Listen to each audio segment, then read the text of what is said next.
लंबे वक्त तक खराब मौसम और जंग जैसे हालात के सबब पढ़ाई में आई रुकावटों को ध्यान में रखते हुए लिया गया है। वजीर तालीम सकीना इटू ने बताया है कि महकमे को तलबा के पेश आई परेशानियों की पूरी जानकारी थी और फैसले से पहले तलबा और वालिदैन के फीडबैक पर भी गौर किया गया है। उन्होंने कहा कि दीगर रिलेटेड जो इसमें पार्टीज थी उनसे भी मशवरे हमें मिले थे, जिनकी बुनियाद पर यह कदम उठाया गया है। वजीर तालीम ने बताया है कि अगस्त में आए सैलाब के सबब भी स्कूलों की पढ़ाई बुरी तरह से मुतासिर हुई थी, जिससे सिलेबस पूरा करना मुश्किल हो गया था। सरकार के इस फैसले से तलबा को एग्जाम की तैयारी में बड़ी राहत मिलने की उम्मीद जताई जा रही है। आपको बता दें कि अभी हाल ही में तलबा ने एहतजाज करके सरकार से निसाब में राहत देने की मांग की थी, जिसके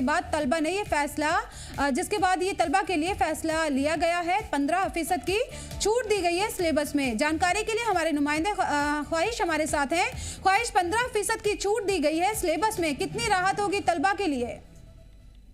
ऑब्वियसली ये राहत होने वाली है 10वीं 11वीं और 12वीं के बच्चों के लिए। पिछले साल भी ये छूट दी गई थी, उस साल भी छूट दी गई है। हालांकि सबमिशन आए थे अलग अलग, जिसके बाद ये निर्णय लिया गया है, क्योंकि हम देख रहे हैं कि काफी चीजों के चलते जो है बच्चों की स्टडीज जो है वो सफर करती हैं, और हम वेदर भी देखते हैं जो कि बड़ा ज्यादा आप कह सकते हैं कि हार्श हो गया था। हालांकि विंटर वेकेशंस तो 10 जनवरी तक थी समर जोन में, लेकिन उसके बाद भी उसे एक्सटेंड किया गया था, और उसके बाद लगातार कई इलाकों में स्नोफॉल हुई। बच्चे अभी भी पूरे तरीके से जो ऊपर पहाड़ी इलाकों के लोग हैं वो बच्चे स्कूल नहीं जा पा रहे हैं, तो ऐसे में पढ़ाई नहीं हो पाना एक बहुत बड़ा चैलेंज था। साथ में इलेक्ट्रिसिटी की बहुत प्रॉब्लम है, इंटरनेट प्रॉपरली नहीं चल पा रहा, ये तमाम चीजें हैं। तो इसको देखते हुए कहीं ना कहीं 15% की जो रिलैक्सेशन है वो बच्चों की मांग थी, और उसको देखते हुए सकीना इटू ने इसको लेकर जो है वो उनकी बात को सुना और इम्पोर्टेंस दी, और उसके बाद ये निर्णय लिया गया कि 15% जो सिलेबस में जो है वो रिडक्शन किया जाएगा समर जोन के लिए। तो ओवरऑल आने वाले इम्तिहानों में बच्चों को इसका फायदा भी मिलेगा, क्योंकि अभी भी हम देख रहे हैं कई इलाकों में काफी बर्फबारी है, इलेक्ट्रिसिटी की बहुत दिक्कत है, और इंटरनेट भी नहीं चल पा रहा है। तो जो बच्चे इंटरनेट से पढ़ते हैं उनको भी दिक्कतें हैं। तो ओवरऑल बहुत बड़ा एक इलाका भी है जो पूरा इस पूरे दायरे में आता है, तो उसको देखते हुए ये पूरा फैसला और निर्णय लिया गया है। जी ख्वाहिश, प्रैक्टिकल और इंटरनल जो असेसमेंट होगा उस पर इसका क्या कुछ असर पड़ेगा? बिल्कुल, अगर हम देख सकते हैं, क्योंकि अगर हम देखें तो बच्चों को थोड़ा वक्त मिल जाएगा इसमें चीजें जो है वो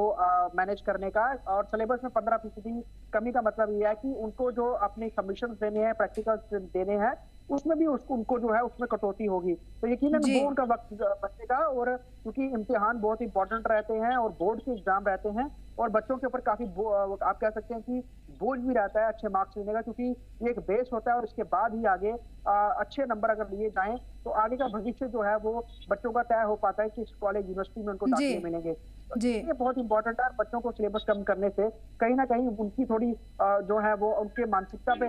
यकीनन असर कम पड़ेगा, और अच्छे से बच्चे परफॉर्म भी कर पाएंगे, और एक एक्स्ट्रा बर्डन जो था वो कहीं कम होगा कि पढ़ाई कम हुई है, स्कूल कम जा पाए, तो ऐसे में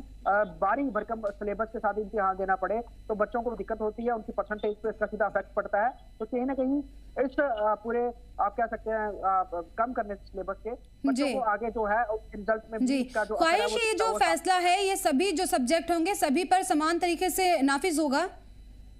जी बिल्कुल, ये 15% का जो सिलेबस का रिडक्शन है ये सारे सब्जेक्ट्स के ऊपर रखा गया है, और पर्टिकुलरली इसका जो फायदा है ये सबके लिए सबको होगा। खासतौर पर अगर 10th और 12th की बात करें, ये दोनों क्लासेस जो बड़ी इंपॉर्टेंट रहती हैं, तो 10th के बच्चों को भी आगे जो है उसके बाद उनको सब्जेक्ट्स लेने होते हैं डिफरेंट, तो उनको भी अपनी परसेंटाइल जो है वो बड़ी अच्छी मैनेज करनी होती है अगर उन्हें मेडिकल नॉन मेडिकल लेना है, तो उनके लिए भी कहीं ना कहीं ये फायदेमंद होगा, और 12th के लिए भी बहुत इंपॉर्टेंट है। तो 12th के बाद उनको कॉलेज में जो एडमिशन लेनी है, बड़े सारे कॉलेज आजकल मेरिट बेस पे होते हैं, साथ ही साथ कॉम्पिटिटिव एग्जाम भी होते हैं, और बड़े सारे बच्चों को एंट्रेंस टेस्ट भी देने होते हैं, तो अच्छे मार्क्स लिए होंगे तो उनको आगे अच्छी यूनिवर्सिटीज में कॉलेज में जो है एडमिशन मिलेगा। तो उसको देखते हुए कहीं ना कहीं कम सिलेबस होना बच्चों के लिए फायदा साबित होगा, और ये सब सब्जेक्ट पे लागू होगा। ये फैसला लेने से पहले ख्वाहिश फीडबैक भी पूरी तरह से लिया गया था, वालिदैन से भी बताया जा रहा है, और जो भी इससे रिलेटेड लोग थे सबसे फीडबैक लिया गया था फैसला लेने से पहले।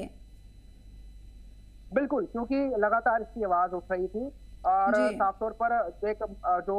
सिचुएशन को भी आंका गया, क्योंकि पिछले साल भी ये किया गया था, इसको लेकर जो है छूट दी गई थी, क्या स्थिति थी सभी जानते हैं वो। इस साल भी जो है ये छूट देने का मकसद यही है कि जो डिजास्टर रहे हैं, चाहे वो फ्लड्स के दौरान की बात हो या उसके बाद अब विंटर की बात हो, तो स्कूल जो है वो प्रॉपरली कई समय तक खुल नहीं पाए। तो ये भी दिक्कत रही कि बड़े सारे बच्चों का सिलेबस कंप्लीट नहीं हो पाया और बहुत सारे ऐसे बच्चे हैं जो कि ट्यूशन नहीं लेते हैं, तो उनके लिए दिक्कत है कि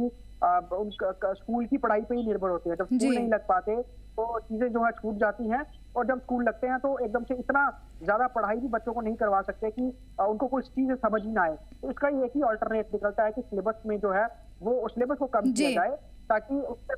लोड कम हो और उतना ही सिलेबस के दौरान उनका इम्तिहान पेपर सेट किया जाए जितना उनको पढ़ाई की गई हो। तो कहीं ना कहीं